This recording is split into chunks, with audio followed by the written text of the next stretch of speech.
Hello everyone, welcome to Punjab IQ। Punjab IQ दी इस special video दे विच अज आपां डिस्कस करांगे PPSC नैब सीलर एंड कोऑपरेटिव सोसाइटी इंस्पैक्टर दे लई मॉक टेस्ट नंबर 1, जिस दे विच आपां 20+ क्वेश्चनस GS दे कवर करांगे डिटेल दे विच। इन्हां क्वेश्चनस दे रिलेटेड जो भी अदर इन्फॉर्मेशन होएगी, एक्सट्रा इन्फॉर्मेशन, वो भी आपां इस सैट दे विच कवर करांगे डिटेल दे विच। इसलिए तुहाने जो भी इन्फॉर्मेशन तुहानूं दित्ती जाएगी उसनूं नोट तुहाने जरूर करना है। और लास्ट दे विच एक तुहाडे तो क्वेश्चन पूछा जाएगा जिसका आंसर तुसीं मैनूं कमेंट बॉक्स दे विच लिख के जरूर दसना है। ठीक है, यह PPSC एग्जाम्स दे लई मॉक टेस्ट नंबर 1 मैं तुहाडे तक लैके आ रहा। मेरा नाम है मोहित गर्ग। सो आपां इस वीडियो नूं स्टार्ट करते हैं बिना कोई टाइम वेस्ट किए। सब तो पहला क्वेश्चन आपां नूं पूछा गया है which of the following is not correctly matched, यानी एक लिस्ट दे विच आपां नूं बायोस्फीयर रिजर्व्स दिते गए ने, दूजी लिस्ट दे विच आपां नूं स्टेट्स दित्तियां गईयां ने यानी राज दिते गए ने भारत दे। ठीक है, इस दे विच आपां नूं पूछा गया है किहड़ा सही मैच नहीं किया गया। सब तो पहला बायोस्फीयर रिजर्व दिता गया है दिहांग दिबांग बायोस्फीयर रिजर्व, यह अरुणाचल प्रदेश के विच लोकेटेड है, बिल्कुल सही मैच किया गया है। ठीक है, उस तो बाद है कोल्ड डेजर्ट बायोस्फीयर रिजर्व, जो कोल्ड डेजर्ट बायोस्फीयर रिजर्व है मैच किया गया है राजस्थान के विच, यह राजस्थान के विच लोकेटेड नहीं है, तो आंसर अपना किहड़ा बन जाएगा बी ऑप्शन। जो कोल्ड डेजर्ट बायोस्फीयर रिजर्व है यह कित्थे लोकेटेड है, यह लोकेटेड है हिमाचल प्रदेश के विच। हिमाचल प्रदेश के विच लोकेटेड है कोल्ड डेजर्ट बायोस्फीयर रिजर्व, यह आपने याद रखना है। और आपको यह भी पूछा जाता है जो कोल्ड डेजर्ट बायोस्फीयर रिजर्व है यह किस चीज़ के लिए जाना जाता है, किस चीज़ के लिए फेमस है, यह फेमस है स्नो लैपर्ड के लिए। स्नो लैपर्ड के लिए फेमस पूछा जाता है आपको किहड़ा बायोस्फीयर रिजर्व है, तो अपना आंसर होएगा कोल्ड डेजर्ट बायोस्फीयर रिजर्व, ये भी आपको पता होना चाहिए है। ठीक है, उस तो बाद है third Kanchenjunga. Kanchenjunga biosphere reserve जिहड़ा है यह लोकेटेड है सिक्किम के विच, बिल्कुल सही मैच किया गया। ठीक है, और लास्ट है नौकरेक। जो नौकरेक बायोस्फीयर रिजर्व है यह मेघालय के विच लोकेटेड है, बिल्कुल सही है, आपको दिता गया है। और आपको यह भी पूछा जाता है जो नौकरेक बायोस्फीयर रिजर्व है यह किस चीज़ के लिए फेमस है, यह जाना जाता है रेड पांडा के लिए।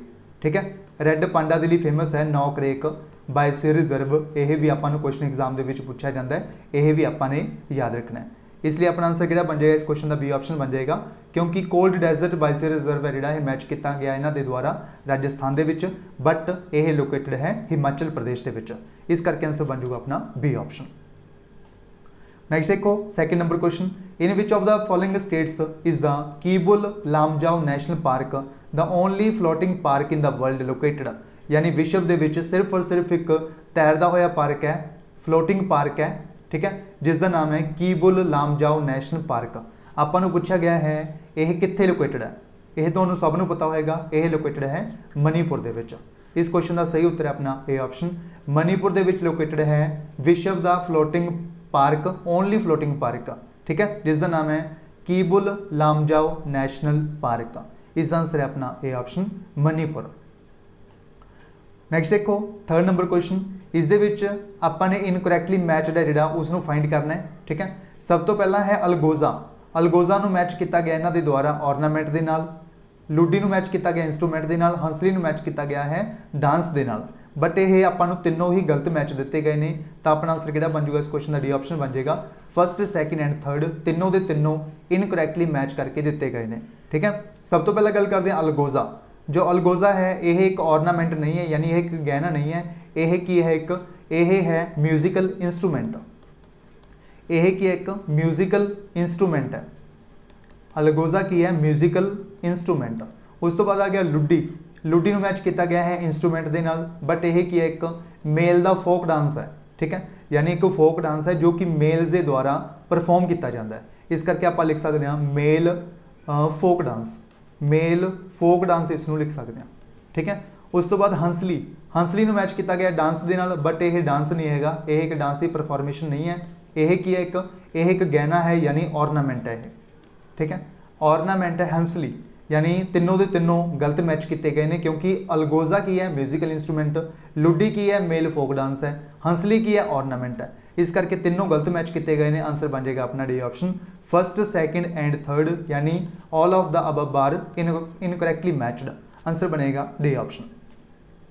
नैक्सट देखो इस दे विच आपां नूं दो स्टेटमेंट्स दित्तियां गईयां ने, आपां नूं पूछा गया है किहड़ा ऑप्शन है जिहड़ा अपना सही होएगा। सब तो पहली स्टेटमेंट है ट्रीटी ऑफ लाहौर जो है यह साइंड हुई सी lord Hardinge and Maharaja Ranjit Singh दे विचकार। बट ये स्टेटमेंट बिल्कुल गलत है, क्योंकि जो ट्रीटी ऑफ लाहौर है यह साइन किस किस दे विचकार हुई सी? ये हुई सी महाराजा दुलीप सिंह एंड ब्रिटिशर्स दे विचकार। बट इत्थे मैच किया गया है महाराजा रणजीत सिंह दे नाल, इस करके अपनी जी पहली स्टेटमेंट है बिल्कुल रॉन्ग दी गई है। ये आपने याद रखना है, जो ट्रीटी ऑफ लाहौर है यह साइन हुई सी किस दे विचकार? महाराजा दुलीप सिंह दे विचकार, महाराजा दुलीप सिंह एंड ब्रिटिशर्स अंग्रेज़ों के विचकार। ठीक है, यह आपने याद रखना है, यह ट्रीटी साइन हुई सी महाराजा दुलीप सिंह एंड ब्रिटिशर्स के विचकार। इस करके पहली स्टेटमेंट बिल्कुल रॉन्ग दी गई है। उस तो बाद सैकेंड है महाराजा रणजीत सिंह ने जिहड़े बिलोंग करते हैं फुल्कियां मिसल तो। बट आपां नूं पता होना चाहिए जो महाराजा रणजीत सिंह की जिहड़ी मिसल है वो किहड़ी है? शुकर चक्की। इस करके अपनी सैकेंड स्टेटमेंट भी बिल्कुल रॉन्ग इत्थे दी गई है। ठीक है, जो महाराजा रणजीत सिंह ने यह बिलोंग करते हैं शुकर चक्किया मिसल तो, शुकर चाकिया मिसल तो, यह आपां नूं पता होना चाहिए। इस करके दोनों स्टेटमेंट्स गलत ने, इस करके आंसर किहड़ा बन जाएगा अपना? इस आंसर बन जाएगा अपना both statement 1 and 2 are false. Answer बन जाएगा इस क्वेश्चन का अपना डी ऑप्शन। दोनों दियां दोनों स्टेटमेंट्स की ने रॉन्ग ने, गलत ने। आंसर बन जाएगा डी ऑप्शन। नेक्स्ट देखो, who among the following wrote the novel Anand Math set in the background of Sannyasi rebellion. यानी आपां नूं पूछा गया है एक नॉवल है जिसका नाम है आनंद मठ, इसनूं किस दे द्वारा लिखा गया है? इन्हां चार ऑप्शनस दे विच जो सही ऑप्शन है अपना वो है बंकिम चंद्र चैटर्जी। बंकिम चंद्र चैटर्जी के द्वारा लिखा गया है आनंद मठ नूं। यह एक नॉवल है जो कि इन्हां दे द्वारा लिखा गया सी। इस क्वेश्चन का सही उत्तर है अपना बी ऑप्शन बंकिम चंद्र चैटर्जी। इस तो इलावा जो इंडिया का जो नैशनल सॉन्ग है उसनों भी किसने लिखा है? उसनों भी लिखा है बंकिम चंद्र चैटर्जी ने। ठीक है, जिसनों आप बोलते हैं बंदे मातरम। ठीक है, बंदे मातरम बोलते हैं जिसनों आप, इसनों भी लिखा गया है बंकिम चंद्र चैटर्जी के द्वारा। और जो रविंद्रनाथ टैगोर अपन मैंशन किया गया ऑप्शन, इन्हों के द्वारा इंडिया का जो नैशनल एंथम है जन गण मन नैशनल एंथम, इसनों लिखा गया है रविंद्रनाथ टैगोर के द्वारा। ठीक है, रविंद्रनाथ टैगोर ने जिहड़े ओनली परसनस ने जिन्हां दे द्वारा इंडिया एंड बांग्लादेश दोनों का देशों का नैशनल एंथम है जिहड़ा इन्हां दे द्वारा लिखा गया है। यह भी आपां नूं पता होना चाहिए। ठीक है, और नैशनल सॉन्ग किहड़ा है? नैशनल सॉन्ग है जिहड़ा इसनूं लिखिया सी बंकिम चंद्र चैटर्जी ने, जिसका नाम है बंदे मातरम। और नैशनल एंथम है जिसका नाम है जन गण मन। ठीक है, यह लिखा गया है रविंद्रनाथ टैगोर के द्वारा। और आपां नूं ये पूछा जाता है जो नैशनल सॉन्ग है और नैशनल एंथम है यह इंडियन कॉन्स्टिट्यूएंट असैंबली के द्वारा कदों अडॉप्ट किया गया सी? दोनों national song and national anthem यह दोनों जो ने इन्हों कॉन्स्टिट्यूएंट असैंबली के द्वारा अडॉप्ट किया गया सी कदों? 24 जनवरी 1950 24 जनवरी 1950 इंडियन कॉन्स्टिट्यूएंट असैंबली के द्वारा national song and national anthem दोनों को अडॉप्ट कर लिया गया सी। ये भी आपां नूं एग्जाम दे विच पूछा जाता है, याद रखना है। ठीक है, इसका आंसर है अपना बी ऑप्शन। नेक्स्ट देखो, Kuprohira memorial near Malerkotla has been built to commemorate. यानी आपां नूं पूछा गया है मलेरकोटला के नज़दीक मलेरकोटला के नेड़े एक मैमोरियल बनाया गया है जिसका नाम है कुपरोहिरा मैमोरियल। आपां नूं पूछा गया है यह किस चीज़ की याद दे विच बनाया गया? यह बनाया गया है वड्डा घल्लूघारा की याद दे विच। इसका आंसर बनेगा अपना बी ऑप्शन वड्डा घल्लूघारा जिहड़ा कदों होया सी? 5 सितंबर 1762 नूं। 5 सितंबर 1762 नूं होया सी वड्डा घल्लूघारा। इसकी याद दे विच कुपरोहिरा मैमोरियल है जिहड़ा मलेरकोटला के नेड़े बनाया गया। इसका आंसर है अपना बी ऑप्शन वड्डा घल्लूघारा। इस दे नाल आपां ने याद रखना है कि छोटा घल्लूघारा भी होया सी। ठीक है, और कदों होया सी? 1746 दे विच। 1746 दे विच। और इस दे विच बेसिकली 100 फीट यानी 100 फीट की एक मीनार बनाई गई सी। यह बनाई गई सी गुरदासपुर दे विच। ठीक है, यानी जिहड़ा छोटा घल्लूघारा होया सी 1746 दे विच होया सी। और इस दे रिलेटेड यानी इसनूं याद करन दे लई इसकी कमैमोरेशन के लिए एक 100 फीट की एक मीनार बनाई गई सी गुरदासपुर दे विच। यह भी आपां ने याद रखना है। खानोवान विलेज से जिथे बनाई गई सी, प्रॉपर लोकेशन है खानोवान बट जिला है गुरदासपुर। ठीक है, ये भी आपां ने याद रखना है। ठीक है, यह है छोटा घल्लूघारा। इसका आंसर है अपना वड्डा घल्लूघारा। नैक्सट देखो, लिस्ट 1 के आपां नूं रेवोल्यूशन दिता गया और इस तरफ आपां नूं एसोसीएटेड एग्रीकल्चर सैक्टर दिता गया, यानी आपस दे विच इन्हां नूं मैच करना है आपां ने। ठीक है, सब तो पहला है येलो रेवोल्यूशन। येलो रेवोल्यूशन आपां नूं पता होना चाहिए किस चीज़ के नाल एसोसीएट है? ठीक है। जो येलो रेवोल्यूशन है ये एसोसीएट है ऑयल सीड्स के नाल, मैच हो जाएगा अपना सैकेंड के नाल, यानी जिहड़ा ए है मैच हो जाए अपना सैकेंड के नाल। आंसर ये नहीं हो सकता, ये नहीं हो सकता। ब्लू रेवोल्यूशन आपां नूं सब नूं पता होएगा फिश रेवोल्यूशन के नाल, यानी फिश प्रोडक्शन के नाल एसोसीएट है, ठीक है। यानी सैकेंड तो बाद फोर्थ आएगा, यानी इस क्वेश्चन आंसर किहड़ा बन गया अपना ए ऑप्शन बन गया, ठीक है। वाइट रेवोल्यूशन ये एसोसीएट है मिल्क प्रोडक्शन के नाल, और ग्रीन रेवोल्यूशन एसोसीएट है किस दे नाल, फूड क्रॉप्स के नाल। ये मैच हो जाएगा अपना फर्स्ट के नाल, ठीक है। इस क्वेश्चन का सही उत्तर है अपना ए ऑप्शन 2431, 2431। और फादर ऑफ ग्रीन रेवोल्यूशन कहा जाता है इंडिया के विच MS स्वामीनाथन, ठीक है। MS स्वामीनाथन को कहा जाता है father of green revolution in India. और वाइट रेवोल्यूशन के फादर किस कहा जाता है इंडिया के विच, वर्जिस कुरियन को कहा जाता है, वर्जिस कुरियन को कहा जाता है father of white revolution India के विच, ठीक है। नैक्सट देखो, Khadoor Sahib was founded by which of the following Sikh गुरु, यानी किहड़े सिख गुरुज के द्वारा खडूर साहिब सिटी जो है इसनों फाउंड किया गया सी। ये 4 ऑप्शन दिते गए हैं और अपना जो सही उत्तर दिता गया है वह है ए ऑप्शन के विच। श्री गुरु अंगद देव जी जो सैकेंड गुरु सी सिखिज़म के विच, इन्हां दे द्वारा एक सिटी फाउंड किया गया जिसका नाम सी खडूर साहिब।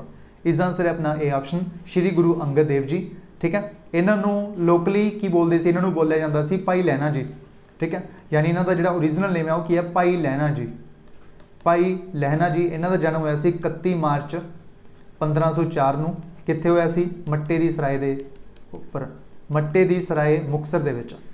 मट्टे दी सराय कई बार आपां नूं ये ऑप्शन दिता हुंदा है मट्टे दी सराय, कई बार आपां नूं मुक्तसर भी दिता हुंदा है, ठीक है। मुक्तसर ये आपां ने याद रखना, इन्हां दा जन्म होया सी 31 मार्च 1504 मट्टे दी सराय मुक्तसर दे विच, ठीक है। और इन्हां दा ओरिजिनल नेम सी भाई लैना जी, ये भी आपां ने याद रखना। इसका आंसर है अपना A option Shri Guru Angad Dev ji. The monument named the flame of liberty is associated with, यानी एक मोनूमेंट है जिसका नाम की है द फ्लेम ऑफ लिबर्टी। यह किस चीज़ के नाल एसोसीएट है, यह एसोसीएट है जलियांवाला बाग मैसेकर के नाल। जो जलियांवाला बाग हत्याकांड होया सी उसके नाल एसोसीएट है द फ्लेम ऑफ लिबर्टी। इसका आंसर है अपना A option Jallianwala Bagh massacre. कदों होया सी, 13 अप्रैल 1919 नूं, 13 अप्रैल 1919 नूं, ठीक है। इस दे विच बेसिकली एक रॉलेट एक्ट ब्रिटिश गवर्नमेंट के द्वारा पास किया गया सी, रॉलेट एक्ट, ठीक है। इस दे विच किसी भी परसन को अरेस्ट कर सकती सी, 2 साल के लिए जेल के बंद कर सकती सी। इसनों पास किया गया सी, यानी इस रॉलेट एक्ट को लिया गया सी लॉर्ड चैलम्सफोर्ड के द्वारा, लॉर्ड चैलम्सफोर्ड के द्वारा इसनों लिया गया सी, इस रॉलेट एक्ट नूं। ये भी आपां नूं पता होना चाहिए। इस दे विच बेसिकली जो जलियांवाला बाग है अमृतसर दे विच, इस दे विच 2 परसन सी पंजाब दे, इन्हां दे नाम आपां नूं पता होने चाहिए ने, डॉक्टर सत्यापाल एंड सैफुद्दीन किचलू, सैफुद्दीन किचलू। यह 2 परसन सी जिन्होंने अरेस्ट किया गया सी ब्रिटिश गवर्नमेंट के द्वारा इस रॉलेट एक्ट के अंडर, ठीक है। इस रॉलेट एक्ट के तहत ये 2 परसन सी पंजाब के जिन्होंने अरेस्ट किया गया सी। इन्हों छुड़वाउण दे लई, इन्हां दी रिहाई के लिए है जिहड़ा एक मीटिंग हो रही सी जलियांवाला बाग दे विच, ठीक है। जिस दे विच बाद दे विच माइकल ओ डायर के द्वारा गोलियां चलाने का जिहड़ा हुक्म है वो दिता गया सी और जनरल डायर के द्वारा गोलियां चलाईयां गई सी, जिस दे विच काफ़ी जिहड़े निर्दोष लोग सी वो मारे गए सी। इसका आंसर बनेगा अपना A option Jallianwala Bagh massacre. When was the states reorganisation commission appointed by the government of India, यानी जो गवर्नमेंट ऑफ इंडिया है सेंट्रल गवर्नमेंट, इस दे द्वारा स्टेट्स रीऑर्गेनाइजेशन कमीशन जो है यह कदों अपॉइंट किया गया सी। इसनों अपॉइंट किया गया सी 1953 दे विच, 1953 दे विच। आंसर है इस क्वेश्चन अपना ए ऑप्शन 1953 दे which states reorganisation commission appoint किया गया केंद्र सरकार के द्वारा, गवर्नमेंट ऑफ इंडिया के द्वारा, ठीक है। जो स्टेट्स रीऑर्गेनाइजेशन कमीशन सी इस दे विच 3 परसन सी, ठीक है। यानी इस दे विच 3 परसन सी जो इस रिपोर्ट के विच इनकलूडिड सी। तीनों परसन के नाम आपको पता होने चाहिए ने, ठीक है। जो स्टेट्स रीऑर्गेनाइजेशन कमीशन है इसके चेयरमैन कौन सी, सब तो पहला, ठीक है। 2 मैंबर सी, 2 मैंबर सी, एक चेयरमैन सी, तीनों आपको पता होने चाहिए ने, ठीक है। चेयरमैन कौन सी, फैजल अली, चेयरमैन कौन सी, फैजल अली। और 2 अदर मैंबर किहड़े सी, 2 अदर मैंबर सी HN Kunzru, HN Kunzru and KM Panikkar. यह 2 व्यक्ति सी अदर मैंबर्स और चेयरमैन सी इस कमीशन के फैजल अली, इस करके इसनों फैजल अली कमीशन भी कहा जाता है, ठीक है। इसका आंसर बनेगा अपना 1953। और कई बार आपको कन्फ्यूज़ करने के लिए इस कमीशन की जगह एक्ट दे देंगे ने, यानी आपां नूं पुछा जा सकता है जो स्टेट्स रीऑर्गेनाइजेशन एक्ट कदों आया सी, ठीक है। जो स्टेट्स रीऑर्गेनाइजेशन एक्ट आया सी, लिया गया सी 1956 के 1956 के, यह भी आपां नूं पता होना चाहिए, ठीक है। दोनों के कन्फ्यूज़ नहीं होना आपां ने। स्टेट्स रीऑर्गेनाइजेशन कमीशन है जिहड़ा अपॉइंट किया गया सी गवर्नमेंट ऑफ इंडिया के द्वारा 1953 के, बट स्टेट्स रीऑर्गेनाइजेशन एक्ट है जिहड़ा इसनूं पब्लिश किया गया सी 1956 के, जिस दे विच जो इंडिया है इसनूं 14 स्टेट्स प्लस 6 यूटीज़ दे विच डिवाइड कर दिता गया सी, यानी इंडिया नूं डिवाइड किया गया सी 14 स्टेट्स दे विच, 6 केंद्र शासित प्रदेशों के विच इस स्टेट्स रीऑर्गेनाइजेशन एक्ट के तहत जो कि 1956 के विच लिआंदा गया सी, ठीक है। ये भी आपां नूं पता होना चाहिए। इसका आंसर है अपना ए ऑप्शन 1953। नैक्सट देखो, who among the following became the first women to win Sahitya Akademi award, यानी पहली महिला कौन है जिसके द्वारा साहित्य अकैडमी अवार्ड जिहड़ा है इसनूं जित्या गया सी। इसनूं जित्या गया सी अमृता प्रीतम के द्वारा। इस क्वेश्चन का सही उत्तर है अपना बी ऑप्शन अमृता प्रीतम। अमृता प्रीतम नूं यह जो साहित्य अकैडमी अवार्ड है किस राइटिंग के लिए दिता गया सी, तो आपां नूं यह भी पता होना चाहिए, सुनहेड़े के लिए दिता गया सी, सुनहेड़े, ठीक है। सुनहेड़े राइटिंग्स के लिए इन्होंने दिता गया सी अमृता प्रीतम नूं साहित्य अकैडमी अवार्ड पंजाबी लैंग्वेज के विच फर्स्ट महिला से, ठीक है। इसका आंसर बनेगा अपना बी ऑप्शन अमृता प्रीतम।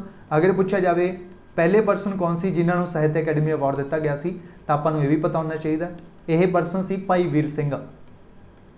भाई वीर सिंह, जो भाई वीर सिंह ने इन्हों कदे लिए मिलिया सी, मेरे साइयां जियो के लिए मिलिया सी, मेरे साइयां जियो के लिए मिलिया सी, मेरे साइयां जियो के लिए यह पहले व्यक्ति सी जिन्होंने पंजाबी भाषा के लिए जिहड़ा साहित्य अकैडमी अवार्ड है दिता गया सी, ठीक है। उस तो बाद 2021 के भी दिते जा चुके हैं, और आपां नूं यह भी पूछा जा सकता है 2021 के विच पंजाबी भाषा के लिए जो साहित्य अकैडमी अवार्ड है किसनूं दिता गया, तो आपां ने याद रखना है दिता गया है खालिद हुसैन नूं, खालिद हुसैन नूं दिता गया।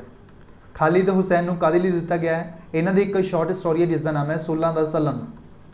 16 दा सलन, 16 दा सलन यह की एक शॉर्ट स्टोरी है बेसिकली शॉर्ट स्टोरी है, ठीक है, जिसके लिए इन्होंने साहित्य अकैडमी अवार्ड दिता गया है 2021 के लिए खालिद हुसैन नूं। यह भी अपने लिए इंपोर्टेंट क्वेश्चन बन सकता है, यह भी आपने याद रखना है। इसका आंसर बनेगा Amrita Pritam. Which one of the following fairs is held in honour of goddess Sheetala in Punjab, यानी आपां नूं पूछा गया है शीतला माता जो है पंजाब दे विच इस माता के लिए एक फैसटीवल है जिहड़ा वह मनाया जाता है, एक फेयर है जिहड़ा लगाया जाता है, इसका नाम की है, इसका नाम है तुहानूं सबनूं पता होएगा जरग दा मेला, जरग फेयर। इसका आंसर है अपना A option Jarag fair, Jarag दा मेला। नैक्सट देखो, any Besant was, any Besant के रिलेटेड आपां नूं 3 स्टेटमेंट्स दित्तियां गईयां ने, पूछा गया है ये किहड़ी स्टेटमेंट सही है किहड़ी गलत है, ठीक है। सब तो पहली स्टेटमेंट आपां नूं दित्ती गई है responsible for starting the home rule movement, यानी यह जिम्मेवार है होम रूल लीग जो मूवमेंट स्टार्ट की गई सी, होम रूल लीग मूवमेंट, ठीक है, जिसमें आप इन शॉर्ट बोलते हैं HRLM, ठीक है, होम रूल लीग मूवमेंट। इसके लिए जिम्मेवार सी एनी बीसेंट, बिल्कुल सही स्टेटमेंट है ये, ठीक है। The founder of theosophical society, जो थियोसॉफिकल सोसाइटी इसनूं फाउंड किस दे द्वारा किया गया सी, यह फाउंड किया गया सी मैडम ब्लैवेटस्की एंड कर्नल ऑलकॉट के द्वारा, ठीक है। यह जो सोसाइटी इसनूं फाउंड किया गया सी ब्लैवेटस्की एंड ऑलकॉट, ठीक है, बट इत्थे आपां नूं कहा गया है एनी बीसेंट के द्वारा फाउंड किया गया सी थियोसॉफिकल सोसाइटी नूं, इस करके स्टेटमेंट अपनी की होगी रॉन्ग होगी। अगर यह रॉन्ग है तो अपना आंसर ही नहीं हो सकता, ये भी नहीं हो सकता, ठीक है। 2 ऑप्शन रह गए अपने। नैक्सट देखो, once the president of Indian National Congress, एक बार यह इंडियन नैशनल कांग्रेस की प्रेजिडेंट बनी सी, बिल्कुल सही स्टेटमेंट है भी, यानी पहली तो तीजी स्टेटमेंट बिल्कुल सही दी गई है। इस क्वेश्चन का सही उत्तर है अपना first and third are correct, answer बनेगा C option. Article 50 of the constitution deals with the matter of, जो आर्टिकल 50 है, आर्टिकल 50 है, यह डील करता है किस दे नाल, यह डील करता है separation of judiciary from executive के नाल। इस क्वेश्चन का सही उत्तर है अपना A option, separation of judiciary from executive के नाल डील करता है आर्टिकल 50। इसका आंसर बनेगा अपना A option, separation of judiciary from executive. यह बेसिकली DPSP का पार्ट है, ठीक है, directive principles of state policy, जो आपने बोरो किए हैं आयरलैंड तो, ठीक है, जो आपने बोरो किए ने आयरलैंड तो, ये भी आपने याद रखना है। 36 तो लैके 51 तक जो आर्टिकल्स ने वो डील करते हैं DPSP के नाल, directive principles of state policy के नाल, ठीक है। इसका आंसर है अपना ए ऑप्शन।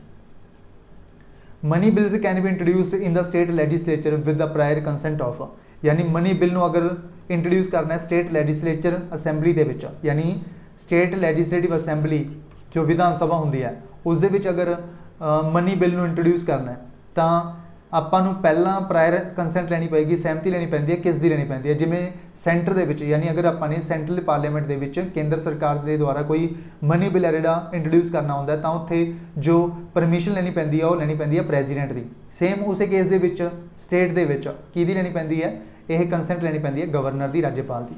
ਇਸ ਦਾ ਆਂਸਰ ਬਣੇਗਾ ਆਪਣਾ ਸੀ ਆਪਸ਼ਨ, ਗਵਰਨਰ ਰਾਜਪਾਲ ਦੀ ਪ੍ਰਾਇਰ ਕੰਸੈਂਟ ਜ਼ਰੂਰੀ ਹੈ ਅਗਰ ਸਟੇਟ ਲੈਜਿਸਲੇਚਰ ਦੇ ਵਿੱਚ ਮਨੀ ਬਿੱਲ ਨੂੰ ਇੰਟਰੋਡਿਊਸ करना है। इसका आंसर बन जाएगा अपना सी ऑप्शन, द गवर्नर।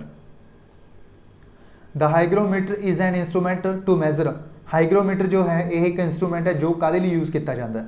जो हाइग्रोमीटर इंस्ट्रूमेंट है यह कादे लिए यूज़ किया जाता है? यूज़ किया जाता है रैलेटिव ह्यूमिडिटी को मैजर करने के लिए, ठीक है। ह्यूमिडिटी को मैजर करने के लिए एक इंस्ट्रूमेंट यूज़ करते हैं जिसका नाम की है हाइग्रोमीटर। इसका आंसर बनेगा अपना C option, relative humidity. The gas used in fire extinguishers is, यानी अग नूं बुझाउण दे लई किहड़ी गैस का उपयोग किया जाता है? किहड़ी गैस है जिहड़ी वरती जाती है अग नूं बुझाउण दे लई? इस गैस का नाम की है? इसका नाम है कार्बन डाइऑक्साइड। आंसर बन जाएगा अपना C option, carbon dioxide. What is the hung parliament, hung parliament का मतलब की है, यानी इसकी डेफिनेशन आपको पूछा गया है हंग पार्लीमेंट की डेफिनेशन की है, ठीक है। हंग पार्लीमेंट का मतलब की है जदों किसी भी पार्टी नूं लोक सभा दे विच क्लीयर कट मेजोरिटी नहीं मिलती उस सिचुएशन में आपां की बोलते हैं? हंग पार्लीमेंट बोलते हैं, ठीक है। हंग का मतलब की होंदा? लटक जाना, यानी लोक सभा की है लटक चुकी है, दोनों पासे किसी नूं भी मेजोरिटी नहीं मिली, ठीक है। इस तरह तुसीं याद रख सकते हो। हंग पार्लीमेंट का मतलब की है when no party gets a clear cut majority in Lok Sabha. Answer बन जाएगा इस क्वेश्चन का अपना A option, when no party gets a clear cut majority in Lok Sabha. Answer बन जाएगा अपना ए ऑप्शन, ठीक है। नेक्स्ट देखो, a committee headed by which of the following chief election commissioner recommended reforms in students union election, यानी आपां नूं पूछा गया है एक कमेटी है जिसनूं हैड किसने किया सी, जिस दे द्वारा रिकमेंडेशन दित्तियां गईयां सी चीफ इलैक्शन कमिश्नर नूं कि जो स्टूडेंट्स की जिहड़ी यूनियन इलैक्शन होंदियां ने उन्हां दे रिलेटेड आपां नूं सुधार करना चाहिए है, उन्हां दे विच आपां नूं रिफॉर्म्स लैके आने चाहिए ने, ठीक है। इस कमेटी नूं हैड किसने किया सी? इस कमेटी नूं हैड किया सी एक व्यक्ति ने जिसका नाम की है, इसका नाम है JM लिंगदो। एक कमेटी अपॉइंट की गई सी बेसिकली JM लिंगदो कमेटी सी, जिस दे हैड सी खुद JM लिंगदो नाम के व्यक्ति, ठीक है। इन्हां दे द्वारा रिकमेंडेशन दित्तियां गईयां सी कि जो स्टूडेंट्स यूनियन दीयां इलैक्शनस होंदियां ने उन्हां दे विच आपां नूं रिफॉर्म्स लैके आने चाहिए ने, सुधार लैके आने चाहिए ने, ठीक है। इसका आंसर बन जाएगा अपना बी ऑप्शन। नेक्स्ट देखो, पूर Singh and barasingha is the official mascot of which tiger reserve of India, यानी इंडिया का केड़ा टाइगर रिजर्व है जिसका ऑफिशियल मैस्कॉट ने, ठीक है। पूर सिंह एंड बारासिंगा, पूर Singh and barasingha is the official mascot of which tiger reserve of India. ये दोनों जो ऑफिशियल मैस्कॉट ने ये ने कान्हा टाइगर रिजर्व के, जो कि मध्य प्रदेश के लोकेटेड है। इसका आंसर बन जाएगा अपना B option, Kanha tiger reserve जो है इसके ऑफिशियल मैस्कॉट की ने पूर सिंह एंड बारासिंगा। इसका आंसर बन जाएगा अपना B option, Kanha National Park या फिर टाइगर रिजर्व। आंसर है बी ऑप्शन। सो ये अपने 20 क्वेश्चन जो आपने कवर कर ले विद एक्सट्रा इन्फॉर्मेशन। यह क्वेश्चन तो सब के लिए है। The only active volcano of West Africa is, यानी आपको पूछा गया है वैस्ट अफ्रीका के ओनली एक्टिव वोल्केनो इसका नाम दसना आपने, ठीक है। ऑप्शन 4 दिते गए हैं, Mount Kilimanjaro, Mount Kenya, Mount Cameroon या फिर none of the above. Answer तुसी कमेंट बॉक्स में लिख के जरूर दसना है। ओनली एक्टिव वोल्केनो किहड़ा है वैस्ट अफ्रीका दे विच, ठीक है। यह तो उन्हें कमेंट बॉक्स के अटैम्प्ट जरूर करना है यह क्वेश्चन, ठीक है। सो ये अपने 21 क्वेश्चन आपने कवर किए हैं, डिटेल के कवर किए हैं सारे क्वेश्चन, ठीक है। जो भी एक्सट्रा इन्फॉर्मेशन दी गई है उसको तो नोट जरूर करना है, ठीक है। अगर तुम यह मॉक टेस्ट सीरीज़ की PDF डाउनलोड करना चाहते हो तुम ਤਾਂ ਸਾਡਾ ਜਿਹੜਾ ਟੈਲੀਗ੍ਰਾਮ ਚੈਨਲ ਹੈ ਪੰਜਾਬ IQ ਉਸ ਨੂੰ ਜੁਆਇਨ ਕਰ ਸਕਦੇ ਹੋ। ठीक है, बिल्कुल फ्री ऑफ कॉस्ट तुसीं ज्वाइन कर सकते हो पंजाब IQ टैलीग्राम चैनल। इस दे विच तुहानूं ये जो PDFs ने वो बिल्कुल फ्री अवेलेबल करवाईयां जाणगीआं। इस तो इलावा पंजाब नैब सीलर एंड कोऑपरेटिव सोसाइटी इंस्पैक्टर के लिए साडे द्वारा एक स्पैशल जिहड़ा गैस पेपर है वो प्रिपेयर किया गया है। इस दे विच 4500 प्लस क्वेश्चन होंगे, लगभग 4500 के आस-पास क्वेश्चन होंगे इस गैस पेपर के विच, क्योंकि तुहानूं पता है जो नैब सीलर का एग्जाम है वो कंडक्ट होने जा रहा है 22 मई नूं, 1 महीना भी नहीं बचा। ठीक है, अज अगर आप डेट देखिए उस दे अकॉर्डिंग तो अपने को 1 महीना भी नहीं बचा इस पेपर के लिए। ठीक है, आपने वध तो वध क्वेश्चन प्रैक्टिस करने ने। इस गैस पेपर के विच आपने बिल्कुल एग्जाम ओरिएंटेड क्वेश्चन पाए ने। इस दे विच पॉलिटी के 300 क्वेश्चन होंगे, इन्वायरमेंट के 200, हिस्टरी के 300, इकोनॉमी के 250, रीजनिंग एंड क्वांट के 500 क्वेश्चन होंगे। ठीक है, साइंस एंड टैक के, करंट अफेयर्स के, पंजाब GK के, PPSC प्रीवियस, ये सारे क्वेश्चन जो मिला दी अगर आप तो अप्रोक्सीमेटली 4500 क्वेश्चन बनते हैं जो कि साडी तरफ तो तुहानूं प्रोवाइड किए जाएंगे। अगर कोई स्टूडेंट परचेज करना चाहता तो परचेज कर सकता है। ठीक है, सब तो वड्डी गल की है इस दे विच जो 500 क्वेश्चन ये मैथ और रीजनिंग दे दिते गए हैं, इन्हां दा तुहानूं नाल वीडियो सोल्यूशन भी मिलूगा। ठीक है, वीडियो सोल्यूशन भी तुहानूं नाल प्रोवाइड किया जाऊगा इन्हां 500 क्वेश्चन का। ठीक है, और इस दे विच दूजी इंपोर्टेंट चीज़ की है, इस दे विच PPSC के प्रीवियस क्वेश्चन आपने कवर किए हैं, यानी जो प्रीवियस पेपर्स PPSC के द्वारा चाहे अकाउंटेंट का पेपर कंडक्ट करवाया गया हो प्रीवियस, चाहे कोऑपरेटिव सोसाइटी इंस्पैक्टर का प्रीवियस पेपर हो, वो सारे आपने कवर किए हैं। इस दे विच मैक्सीमम आपने क्वेश्चन कवर करने की कोशिश की है। प्रीवियस क्वेश्चनस नूं 1000 के करीब जोड़े क्वेश्चन होंगे PPSC के प्रीवियस क्वेश्चन होंगे। तो उन्हें देखा भी होगा PPSC के विच काफ़ी जोड़े क्वेश्चन हैं वो रिपीट हो जाते हैं, इस करके जो प्रीवियस क्वेश्चन ने वो आपने करके जरूर जाने ने। ठीक है, अगर इन्होंने मिला दिए तो अपने को अप्रोक्सीमेटली 4500 क्वेश्चन बनते हैं। ठीक है, यह गैस पेपर तुसीं परचेज कर सकते हो। यह जो गैस पेपर है तुहानूं साडी तरफ तो PDF फॉर्मेट दे विच अवेलेबल करवाया जाऊगा, सब तो पहली गल। ठीक है, यह जो गैस पेपर है सिर्फ और सिर्फ इंग्लिश लैंग्वेज दे विच मिलूगा, पंजाबी हिंदी दे विच यह गैस पेपर नहीं मिलूगा, क्योंकि जो पेपर है सिर्फ और सिर्फ इंग्लिश दे विच आऊगा, पंजाबी हिंदी दे विच नहीं आऊगा। इस करके जो गैस पेपर है सिर्फ और सिर्फ तुहानूं इंग्लिश भाषा दे विच ही अवेलेबल करवाया जाएगा। ठीक है, उस तो बाद तुसीं किवें परचेज कर सकते हो। इस दे चार्जिस ने 1000 रुपीज़, 1000 रुपये, बट तुहानूं 1000 रुपये पे करने की जरूरत नहीं है। तुसीं पे कर सकते हो 500 रुपीज़, 500 रुपये का तुहानूं डिस्काउंट दिता जाऊगा इस गैस पेपर के उपर। ठीक है, और फाइनल चार्जिस होंगे इस गैस पेपर के 500 रुपये, 500 रुपीज़। पेमेंट किमें करोगे? गूगल पे कर सकते हो, फोन पे कर सकते हो, पेटीएम कर सकते हो इस नंबर के उपर 7009868826। ठीक है, जो पेमेंट कर दोगे तुसीं उस तो बाद तुहानूं सेम नंबर WhatsApp के उपर अपना जो स्क्रीनशॉट है वो सेंड कर देना और उस दे विच तुहानूं लिख देना नाल PPSC गैस पेपर। ठीक है, नाल तुहानूं यह मैंशन जरूर करना है PPSC गैस पेपर, PPSC नैब सीलर लिख सकते हो, या फिर तुसीं सिंपली लिख देना PPSC गैस पेपर। ठीक है, PPSC गैस पेपर साडी तरफ तो विदिन 1 आवर यानी 1 घंटे के विच साडी तरफ तो तुहानूं जिहड़ा गैस पेपर है वो PDF फॉर्मेट के सेंड कर दिता जाएगा। ठीक है, अगर कोई स्टूडेंट गूगल पे, फोन पे, पेटीएम वगैरह यूज़ नहीं करता तो वो स्टूडेंट इस बैंक के अकाउंट नंबर के ट्रांजैक्शन अपनी कर सकता है, फिर भी जिहड़ा रिसिप्ट है वो सेंड कर सकता है, फिर भी साडी तरफ तो जिहड़ा गैस पेपर है वो तुहानूं प्रोवाइड कर दिता जाएगा। ठीक है, इस दे विच आपने बिल्कुल एग्जाम ओरिएंटेड क्वेश्चन कवर किए हैं। ठीक है, क्योंकि आपको पता है प्रीवियस क्वेश्चन का जिहड़ा पैटर्न है किस तरह का रहिंदा है, उस दे अकॉर्डिंग ही आपने सारे जिहड़े क्वेश्चन ने वो इस गैस पेपर के विच डिज़ाइन किए हैं। ठीक है, यह सी कंप्लीट इन्फॉर्मेशन इस गैस पेपर के बारे। ठीक है, तुसीं कित्थों भी स्टडी की है, चाहे किसी भी इंस्टीट्यूट तो। ठीक है, बट तुहानूं ये जो क्वेश्चन ने 4500 प्लस क्वेश्चन, ठीक है, इन्हां तो प्रैक्टिस करके जरूर जानी है। काफ़ी सारे क्वेश्चन तुसीं इस गैस पेपर के विचों डायरैक्ट देखोगे अपने एग्जाम के विच। ठीक है, इसलिए तुहानूं जिहड़ी प्रैक्टिस है ज़्यादा तो ज़्यादा क्वेश्चन इस गैस पेपर तो जरूर करने हैं। ठीक है, अगर कोई डाउट है इस गैस पेपर के रिलेटेड या कोई क्वेश्चन के रिलेटेड तो तुसीं इस नंबर पर मैसेज कर सकते हो। ठीक है, कॉल नहीं करनी इस नंबर के उपर।